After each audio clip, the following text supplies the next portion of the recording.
হৃদয় বাইরে নিয়ে ভিডিও বানাই কি আমি বিপদে পড়লাম? আমি কি মনে করছস আমারে গালি দিয়ে থামাই দিবি? আরো 101টা ভিডিও বানাবো তোর মতন কিছু পতিতলয় সন্তান জীবন মোহাম্মদ ভাইকে নিয়ে অনেক বাজেভাবে ওনার মা বাবা নিয়ে গালাগালি করছে। তো রে ভাই এই হন, তুই যে এইভাবে আমাকে গালাগালি করছস, আমার মাকে নিয়ে গালাগালি করছস, তুই অহনো সময় আছে আল্লাহর কাছে তোবা কইরা ক্ষমা চা।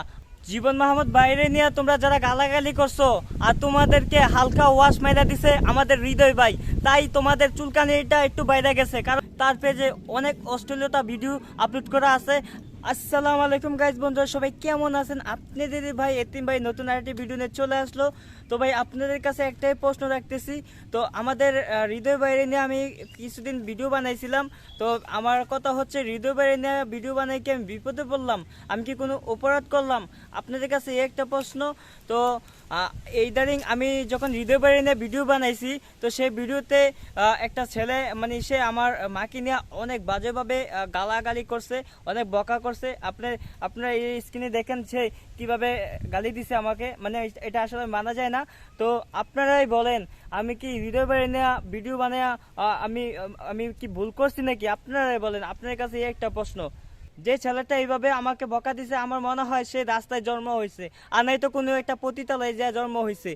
আর তার উদ্দেশ্য করে আমি একটা কথা বলতে চাই, কি মনে করছস আমার গালি দিয়ে থামাই দিবি? আমি হৃদয় বাইরে নেওয়ার ভিডিও বানাবো না? আমি হৃদয় বাইরে নিয়ে আরো 100টা ভিডিও বানাবো, আরো 101টা ভিডিও বানাবো, প্রয়োজন হলো হাজারটা ভিডিও বানাবো।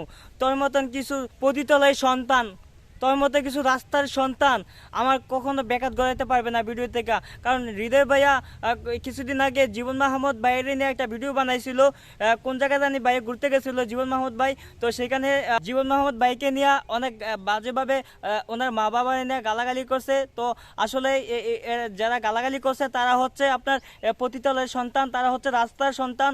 তো আসলে তাদের কোনো পরিচয় নাই। তো এতিমদের পরিচয় আছে, কিন্তু তাদের কোনো পরিচয় নাই, কারণ তারা জন্মের পর কখনো শিক্ষাটাই পাই নাই। আমরা যারা এতিম, আমরা শিক্ষাটা পাই আইছি, কারণ আমরা ছোটবেলা থেকে কষ্ট পাইয়া বড় হয়েছি।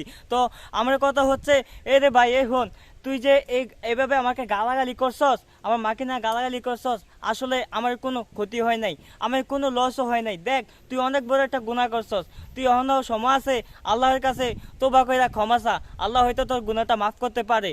জীবন মাহমুদ বাইরে নিয়ে তোমরা যারা গালাগালি করছো আর তোমাদেরকে হালকা ওয়াশ মাইরা দিছে আমাদের হৃদয় ভাই, তাই তোমাদের চুলকানিটা একটু বাইরে গেছে। কারণ আমরা যারা কন্টেন্ট তৈরি করি, আমরা যারা হৃদয় বাইরে সাপোর্ট করি, আমরা যারা জীবন মাহমুদ ভাইকে সাপোর্ট করি, আমরা যারা এই বাইরের ভিডিওগুলো দেখি, এখন মেন কথা হচ্ছে তোমাদের চুলকানি বেড়ে গেছে গা, কারণ আমরা তো এদেরকে সাপোর্ট করি, কারণ এদেরকে সাপোর্ট করলে তো তোমাদের চুলকানি বাড়বে, কারণ তোমরা তো আর অস্ট্রেলিয়াটা সহাইতে পারবে না।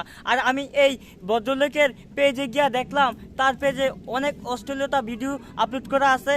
এই জন্যই বলছি তাকে, সে হয়তো কোনো একটা পতিতলে জন্ম হয়েছে, না হয়তো কখনো রাস্তাঘাটে জন্ম হয়েছে।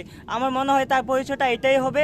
তো আশা করি আপনারা ভিডিওটা একটু শেয়ার করে দিবেন আর আমাকে একটু সাপোর্ট করবেন। তো আজকে ভিডিওটা এই পর্যন্ত, সবাই ভালো থাকবেন, সুস্থ থাকবেন, এন্ড আল্লাহ হাফেজ, আসসালামু আলাইকুম।